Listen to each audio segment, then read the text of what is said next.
Let me once again welcome you to this conference entitled Lost in Migration, working together to protect children from disappearance. I wish Queen Paola could be here to see the fruit of our hard work and to participate in this united effort. On behalf of us all, I wish her a full and fast recovery. On the other hand, I would like to take this opportunity to thank Missing Children Europe and the President's Foundation for the Wellbeing of Society and other stakeholders for facilitating this important conference. It is this kind of synergy, bringing different organizations and groups together to work for one common cause, that I hope shall inspire our work over the next 2 days.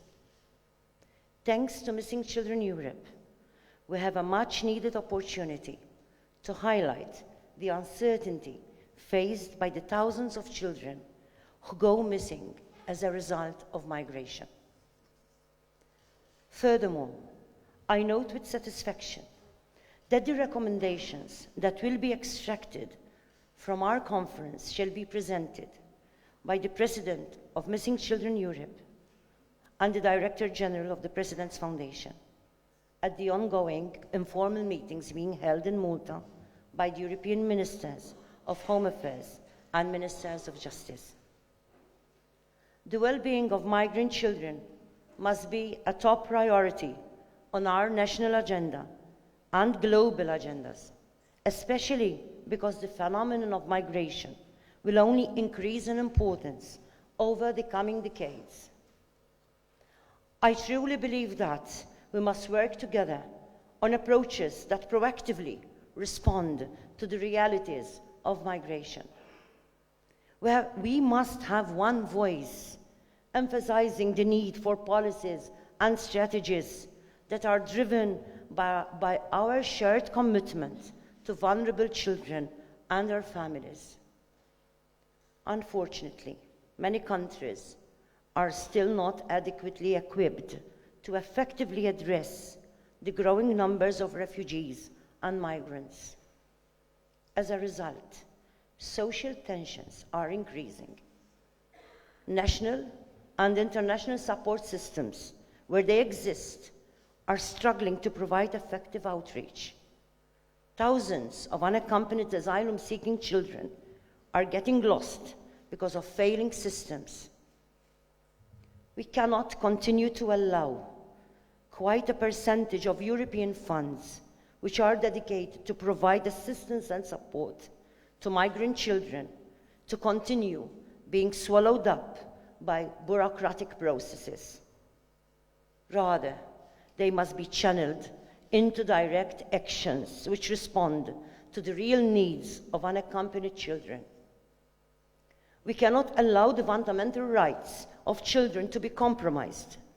The dignity of children cannot be a fairy tale or simply a platitude.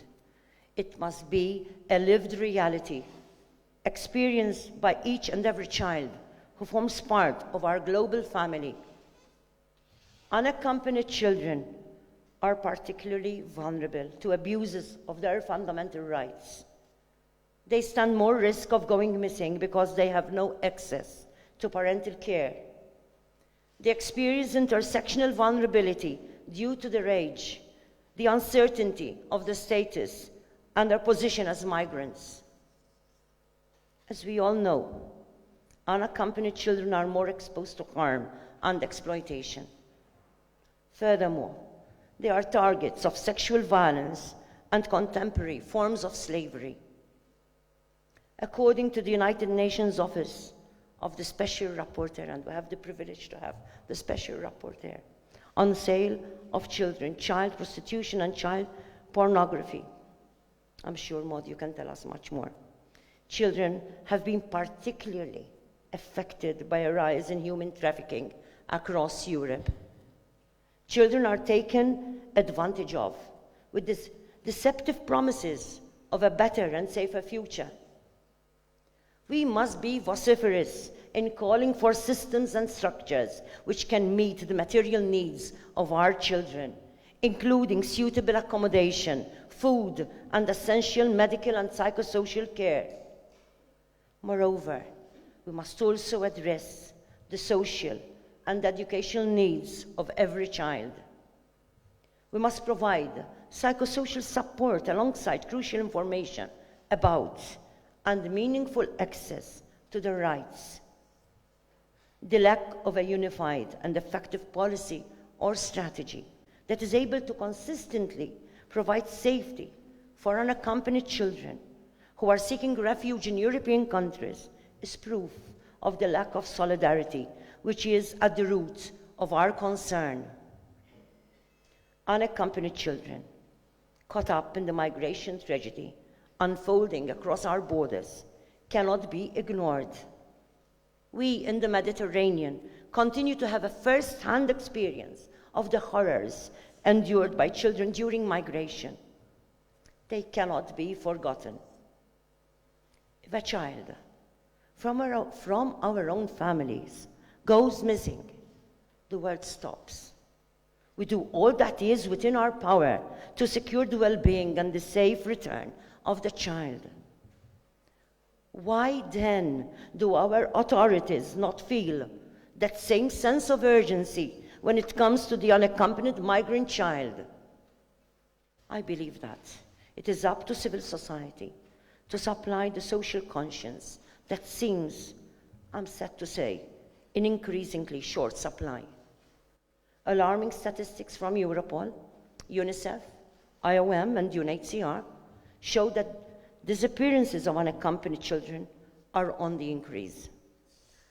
Europol estimates that 27% of last year's arrivals fleeing situations of war, of environmental devastation, and extreme precarity were children, and that at a minimum 10,000 unaccompanied children are now unaccounted for. This means that we have lost all trace of an estimated 10,000 children. We also know that these are conservative figures.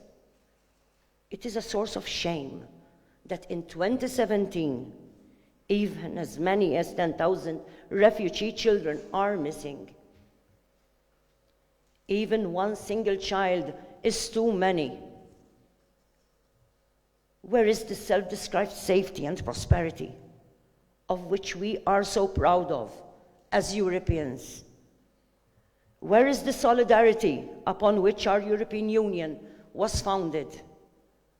Where is the hope which is our sacred duty to instill in our children?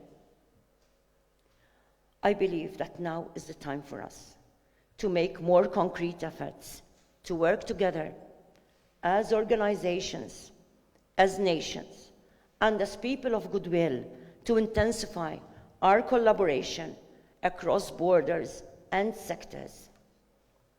We must do all that we can to prevent vulnerable children from going missing. We can no longer accept that even a single child is lost.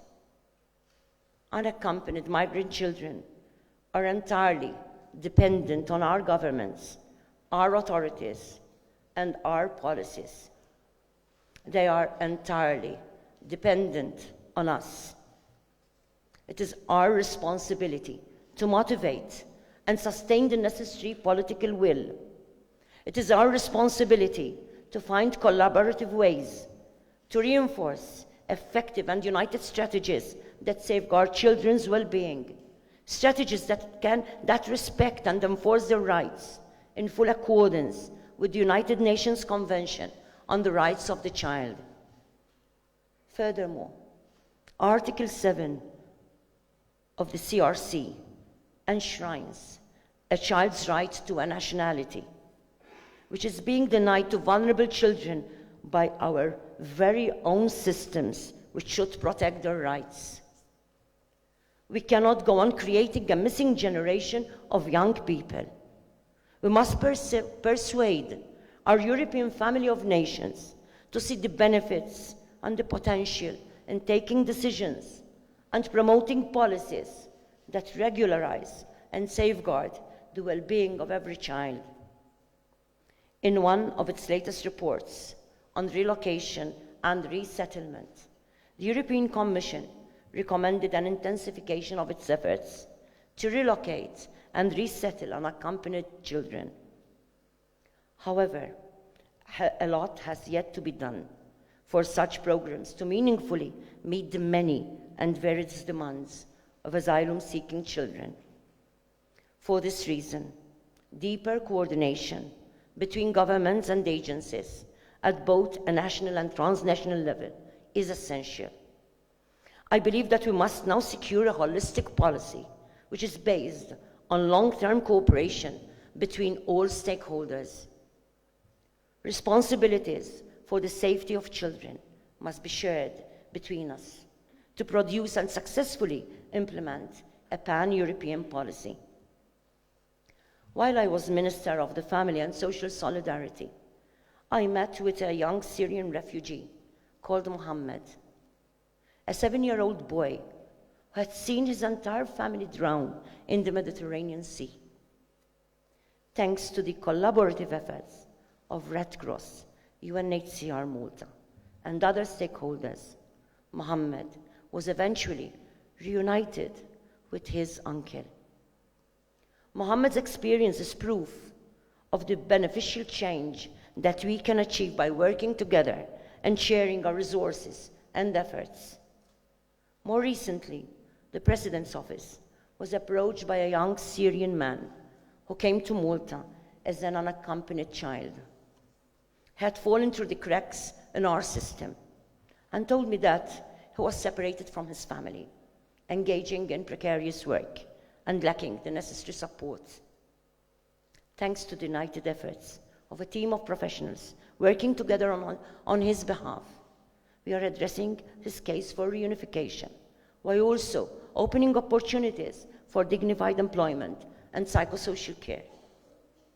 These examples serve to show that it is essential for individuals, for you and I, in our roles as the makers and implementers of policy, to create the change we wish to see in our society. Over the next 6 months, I hope that Malta's presidency of the Council of the European Union shall provide opportunities for us to commit to a unified European action plan of benefit to unaccompanied migrant children. Furthermore, Malta shall be the only Mediterranean country to hold the presidency of the Council for the next few years. Therefore, we must keep giving visibility to the fact that the central Mediterranean is the most deadly route for migrants seeking entry into Europe. We must use all opportunities to make sure that the fundamental human rights of vulnerable children remain a priority on our national and international political agenda. We must listen to their voices, taking practical action to secure their best interests. Let me conclude by expressing my hope that this conference not only fosters greater synergy amongst us, but provides a platform from which we can continue developing cohesive strategies for the benefit of all our children. I'm confident that with the combined strength of the academics, practitioners, policymakers, and stakeholders present here, we can make a difference. Together, we can create a European approach to migration that respects and secures the dignity of vulnerable children. Together, we can prove that the love we feel for our children is unconditional, crossing all borders and barriers to protect and nurture the well-being of each and every child. Thank you.